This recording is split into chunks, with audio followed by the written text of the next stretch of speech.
So I think a lot of people have been having trouble on it are the prefixes, which I mean like the Greek prefixes, which I'm referring to mono, di, tetra, tri, etc. And you only use those when they're two non-metals. And a non-metal meaning like just non-metal, but that also, I have to clarify, includes metalloids such as silicon. Let me get my periodic table. As you can see on this very colorful periodic table, alkaline metals, alkaline earth metals, transition metals, and then you have everything over here as a non-metal. Well, more like everything here. So that includes, like, the staircase here separates them. So everything here is something that you would use the prefixes on when you see it in, for example, on the test. And those are non-ionic. This chart is actually really useful, by the way. I'm pretty sure we all got it. And if you don't, then I highly recommend printing it out because it would be a huge pain to not have it. And okay, I also need to explain ionic compounds, which is this one right here. So ionic compounds are metal and non-metal, which is what we're used to seeing. But sometimes the confusing part is where we have to put the Roman numerals.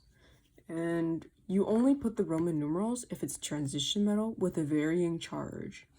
And so that also means that our three exceptions that we learned in past units, aluminum, zinc, and silver, those three do not have very variable charges.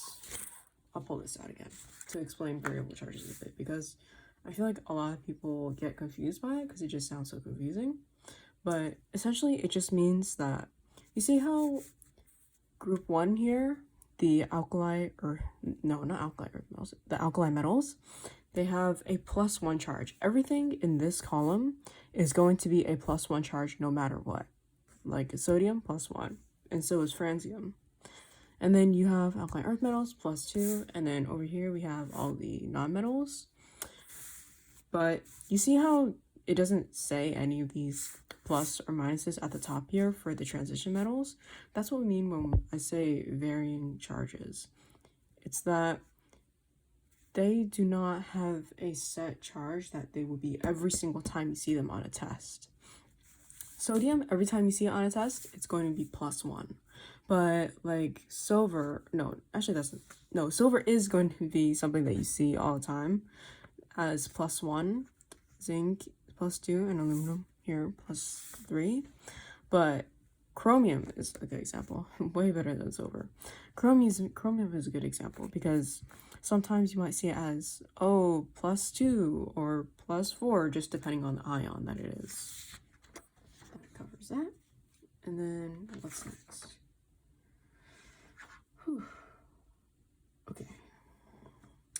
I feel like most people got acids for the most part, but I feel like this rule number 1 here is a very important reminder that if it doesn't contain oxygen, it doesn't have to end with an 8 ending to still have the ic ending.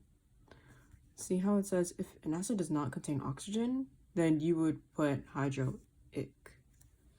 So I feel like that's really important because that's something people forget a lot. And then parentheses, that is something a lot of people struggled on. Let me get out this picture. So you use parentheses when it looks a bit unclear. Like, I'm just gonna make something up.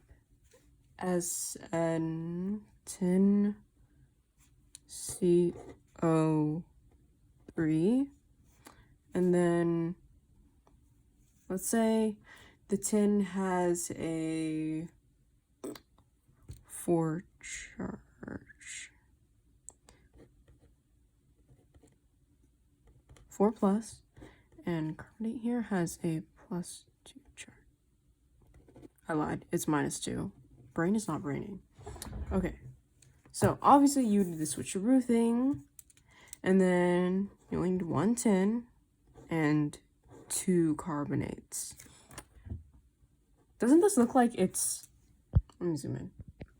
Doesn't this look like it's tin and 32 carbonates? Like, isn't that so confusing? So the parentheses only are really there to help differentiate that and provide a clear barrier of, hey, that's not 32. That's just 2 carbonates. See how it, yeah, so I think that's really the only thing that you use parentheses for so far anyway. Like, if you just see it getting confusing, like there's multiple of the polyatomic atom, then that is when you would use parentheses. And then, okay, cover that. I think that's it.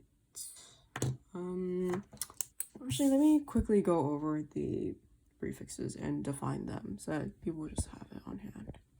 Okay, so the prefix mono equals 1. I remember as like a monocle, like just,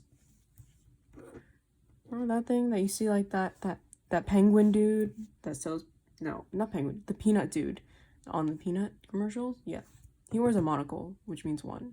Doesn't it look like half of a glasses? Yeah.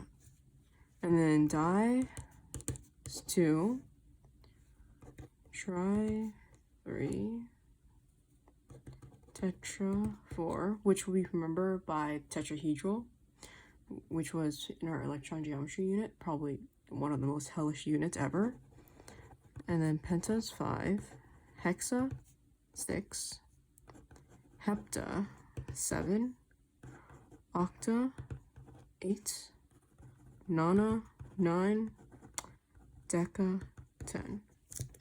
So these are all you have to memorize. Like literally these are just, this is just language. You just have to memorize it and it'll be very helpful.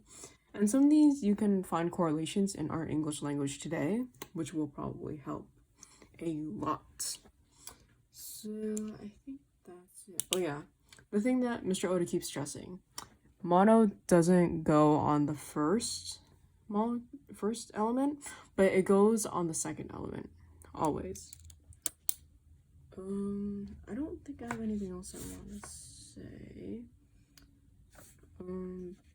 Yeah, I think everyone understood acids, so that's it. Thank you.